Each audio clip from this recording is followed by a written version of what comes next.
yarnivores and spiderettes. Fiber Spider back again with another video for you in the kitchen.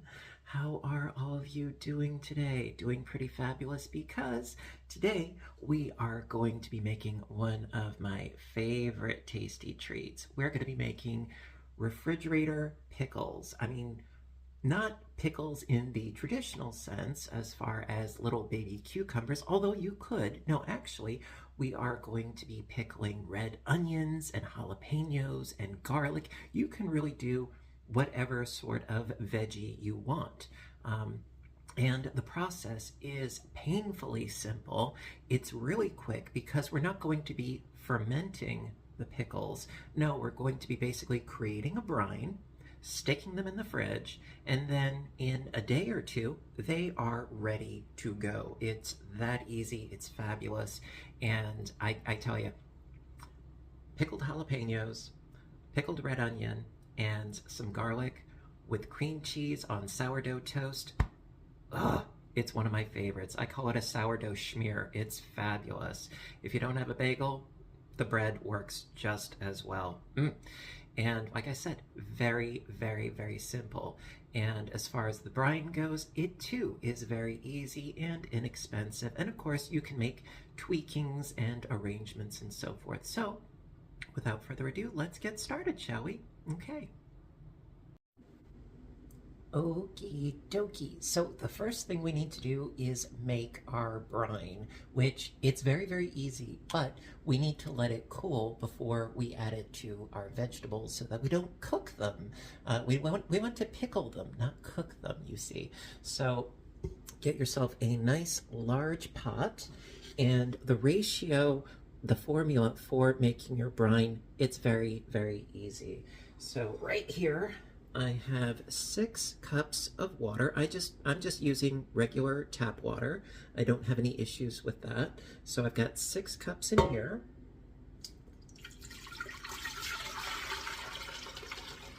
With minimal spillage.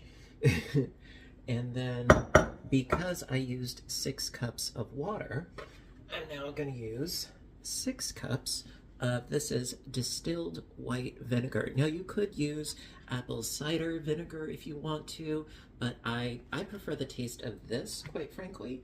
So I'm going to add 6 cups of the vinegar to here.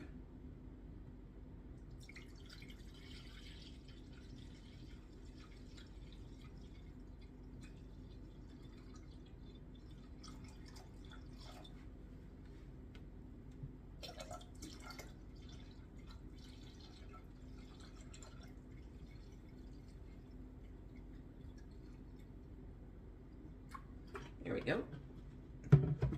And then pour this in here carefully.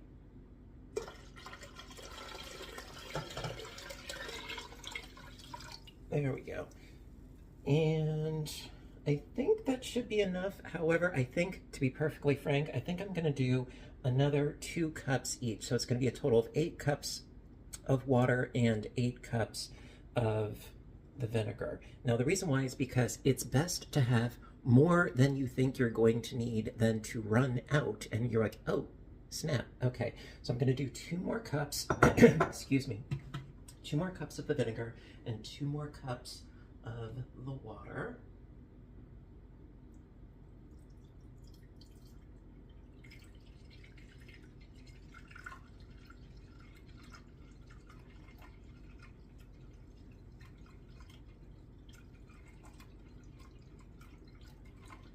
There we go. All right, so that's 2.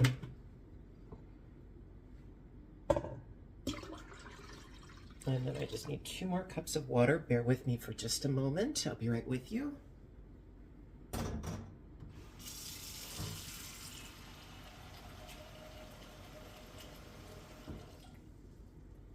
Okay. So that is a total of 8 cups of each. Now,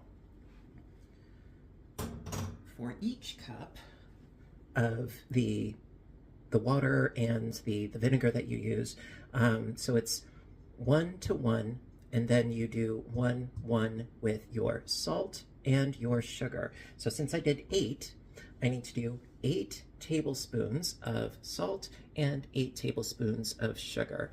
And I just need my tablespoon. Fortunately, I knew exactly where it was. So let's do 8 of these. And they don't have to be perfectly level or anything, but 1, 2, 3, 4, 5, 6, 7, and 8. Good. Okay. And yeah, I'm pretty sure I have enough salt, which is a good thing. Okay. And then 8 of the salt, and then that's actually it as far as the brine is concerned.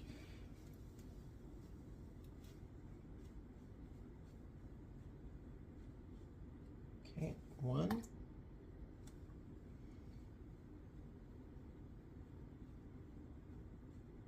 2.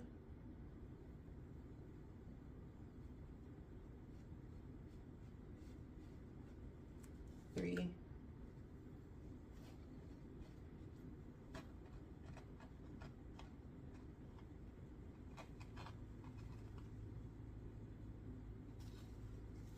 4.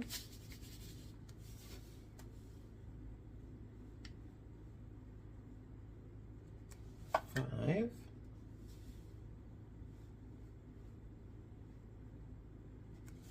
6.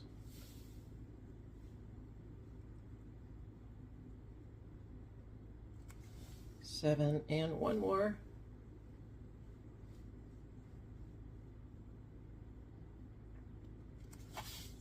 8. Perfect. Okay.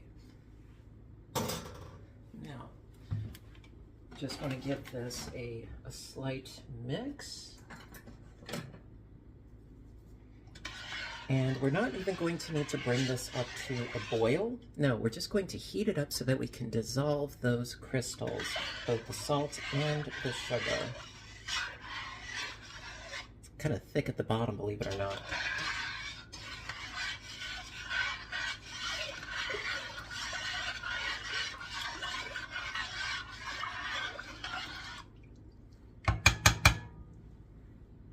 Okie dokie. Let me cap you up before I accidentally spill you. And set you on the stove. Okay. And then get this going. Gonna put it on high, and we're going to let it heat up, and it's gonna start to melt the crystals. But like I said, you don't have to bring it up to an actual boil. Just make sure that the water is clear and that it's no longer got like the little crystalline bits at the bottom. Now, as far as veggies, like I said, you can use just about anything. I mean, I've done the garlic before, and the jalapenos and the onions, and those are fabulous. Now, I really wanted to make actual traditional pickles using little baby cucumbers or the larger cucumbers that were cut into spears, but to be perfectly honest, the baby cucumbers seemed a little overpriced, and the big cucumbers, they looked a little bit sickly. So I decided to pass on those. But if you were to use those, then I would suggest also getting yourself some fresh dill and throwing in a few sprigs of that as well into your jars, and some peppercorns, perhaps a bay leaf, anything else? Mustard seed, that's also good to throw in as well. Get creative, by all means get creative. Now, the one thing that you want to keep in mind with pickles is that, even though I'm not doing it right now, I'm going to tell you, is that if you cut them into spears, they will pickle faster, but they will also get softer faster.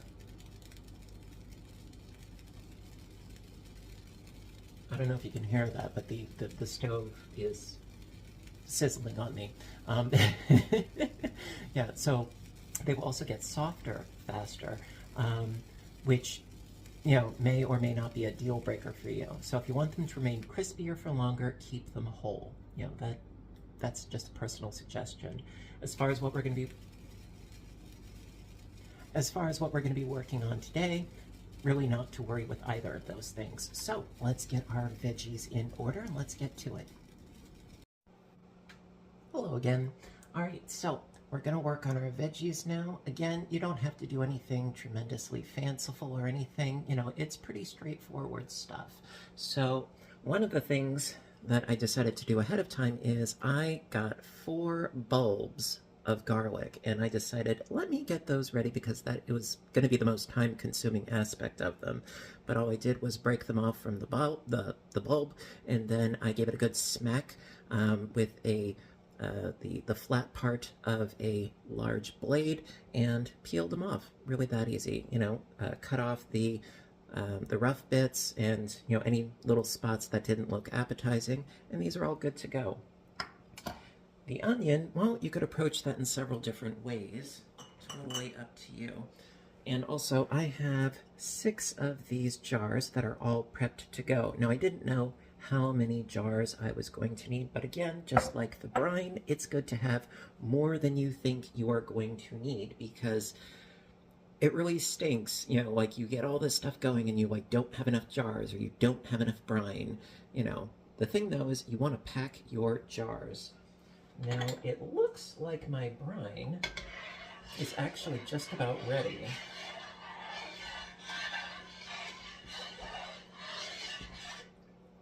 It's not boiling, it's not bubbling. However, it is looking pretty clear, so I'm going to keep an eye on that. It's looking pretty good, and we're just going to get our onions ready. Now, as far as your approach to the onions, previously, when I had done this, I cut like an entire onion into just rings, and then I stuffed those into the jar, and they were very easy to fish out, but it was more difficult to stuff as many as I could into the jar. So I think this time my approach is going to be actually cutting the whole onion in half, and then just doing half circles into the jar, which will ultimately, I think, make it a wee bit easier for me. And I don't know about you, but I always like to dispose of the outermost ring of the onion. Now, it could be construed as wasteful, but to me, when an onion is in a grocery store, you don't know how many hands have come across it. So I always like to just go full throttle and just remove the entire outside layer. What are your thoughts? Okay, so we are going to go through that entire sucker, I imagine. And, okay, my brine, really, it's completely clear. It's not bubbling yet, but I definitely think that the brine is ready. So actually, I'm going to take that off of the heat. Bear with me a moment.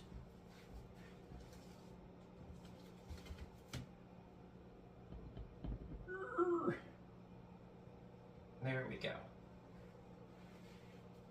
And move my sourdough out of the way. Okay. All right, so the brine, now I'm just going to let that completely cool, get down to about room temperature, so that way we don't have to worry about inadvertently cooking our veggies. All right. Now, as far as this goes, really what it boils down to is you just want to pack your jars as full as possible. Really cram the stuff in there.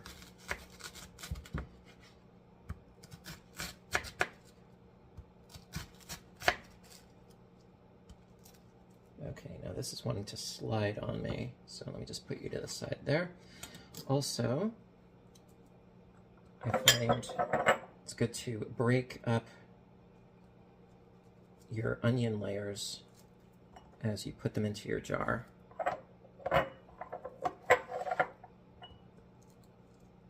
For maximum coverage.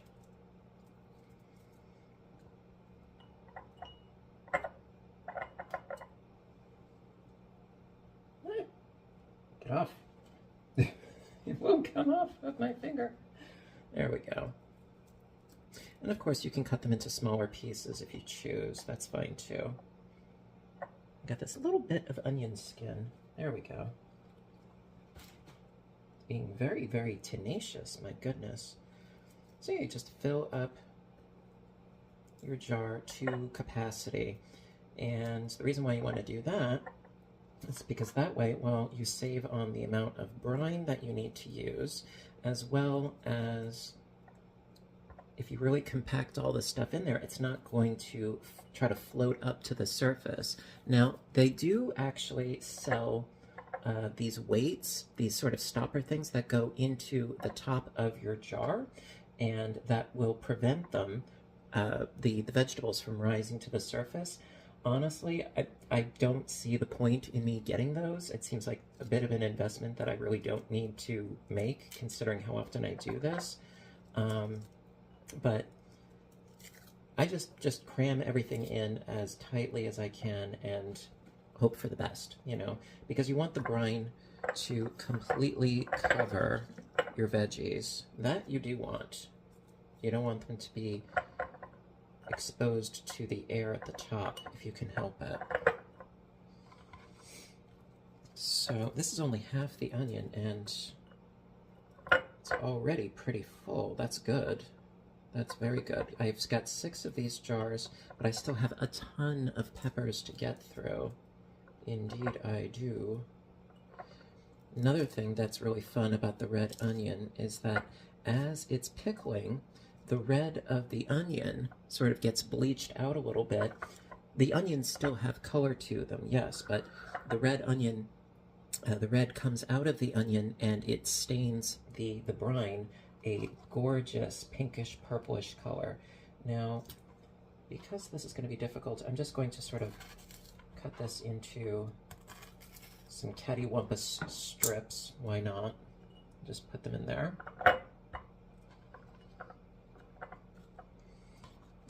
Let's see, can I do this without inadvertently hurting myself? Maybe. I'm not trying to make you nervous at home, honest. I'm going a little bit slipshod, haphazard here, but that's okay. Just getting as much as I can into the jar. And that should pretty much do it, and that's only half. And that is, as you can see, that is pretty gosh darn full. And yeah, so all I would have to do with this is just add in my brine. Now, going to scoot you to the side for now. Let's do some peppers, shall we? Let me just wash off my oniony hands. Give me just one moment.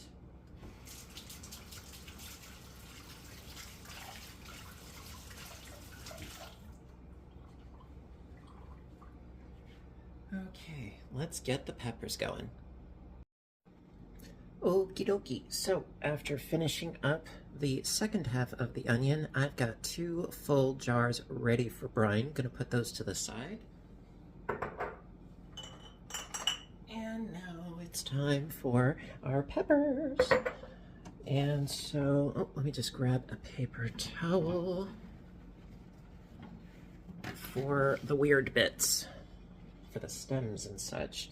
Now, a lot of people, they swear by wearing gloves. Honestly, I've never had any issue with not wearing gloves, so I'm gonna forego that. I know, right? Famous last words. I know, but really quite simply, just chop off the little stem bit and then just cut these, you know. You could, if you want them to be a little less spicy, by all means, you can slice them lengthwise and then remove some of the pith, the white in the middle, as well as some of the seeds if you don't want them to be quite so spicy. I generally don't have an issue with these.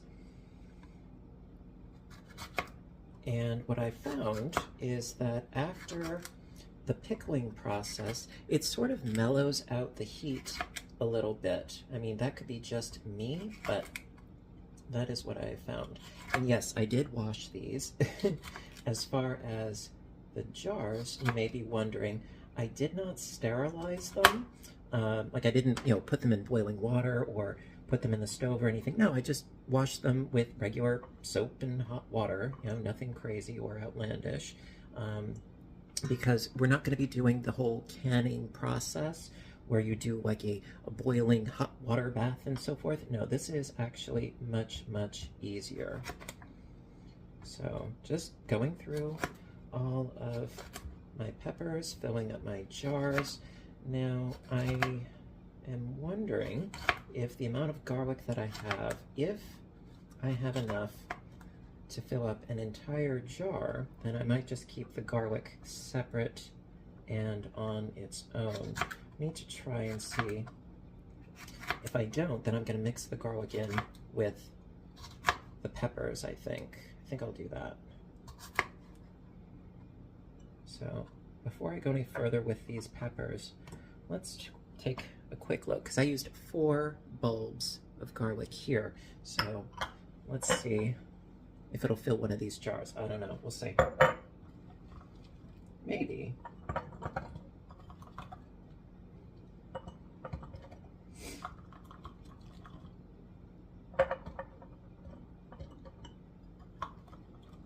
Not looking terribly promising. I don't know. Maybe.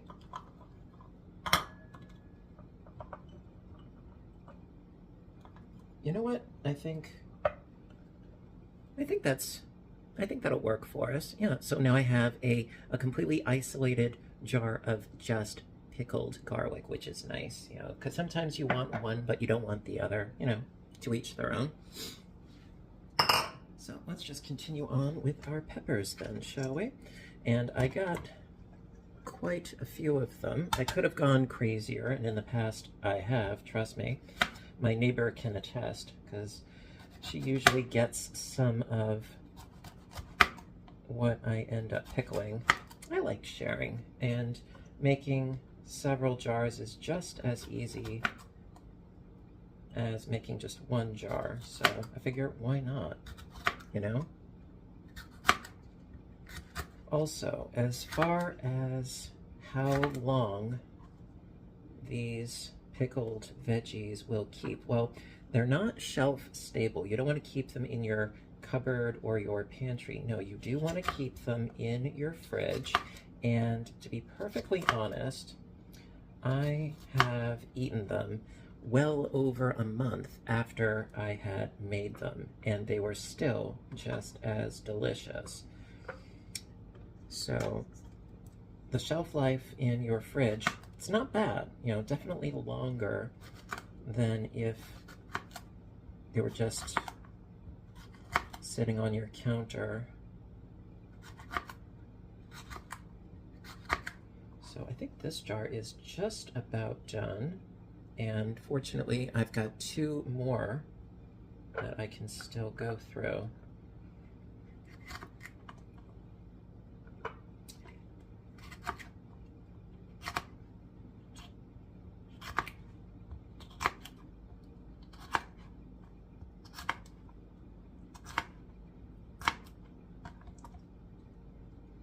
I don't know if I'm going to need both, but hey, we have them if we need them, right?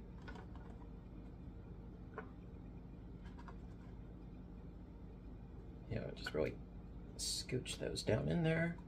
So we got 1 full jar ready to go. Okay. So I'm going to keep on with my peppers off camera and see what the result is. I'll see you in a bit. Okie dokie, so we are in the home stretch, believe it or not. So after all of my prep work, I have 2 jars of my red onions, 2 jars of my jalapenos, 1 full jar, more or less, of my garlic, and with my remaining peppers and half of a red onion, I decided to do sort of a nice little mix, and I was thinking about giving this to one of my coworkers. And then all you have to do, this has cooled down considerably. So I'm just going to ladle this into the jars, going as close to the top as humanly possible. Let's start with the garlic.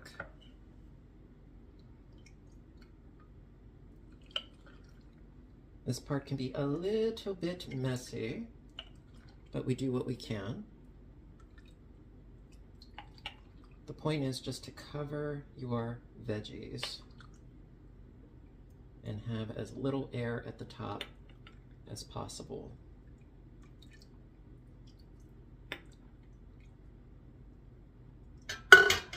Now, I've got them sort of floating around at the top.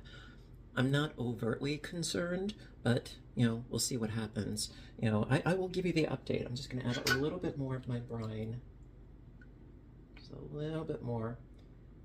And then on goes the cap.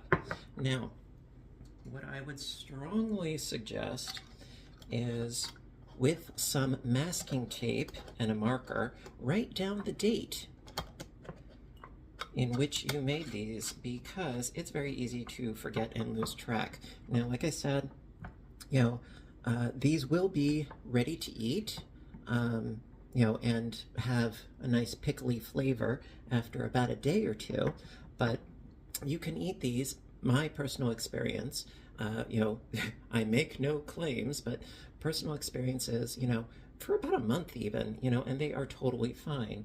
And so I'm just going to do the exact same process with the rest of these, and then I'm going to pop these into the fridge. Okie dokie, so after all that work, now it's just a matter of playing the waiting game, and we will know what the results are in about a day or two. I figure actually, because I'm an impatient little booger, I'm probably going to give these the old taste test possibly tomorrow. And, well, I will keep you posted. We'll do the taste test together. I'll see you soon. Hello, everybody. Okay, so it is the next evening, and instead of doing my usual sourdough toast with cream cheese with a schmear, I decided to do sourdough pizza toast instead. So basically, a couple of slices of your toast in the oven at 400 until the bread gets nice and toasty. Then add some sauce, add some cheese, add some toppings, and I used all three, the garlic, the onions, and the jalapenos, until the cheese is nice and melty. And now for the taste test.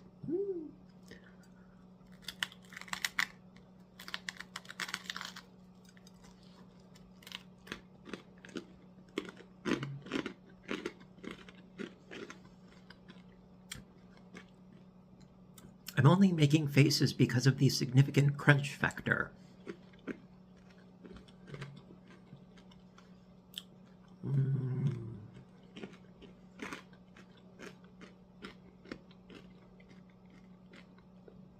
Now that's good. Lovely flavors. You have the sort of tang of the vinegar in there, from the pickled aspect, and absolutely delish.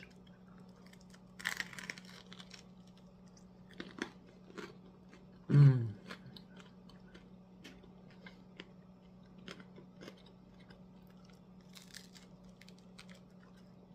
Mm.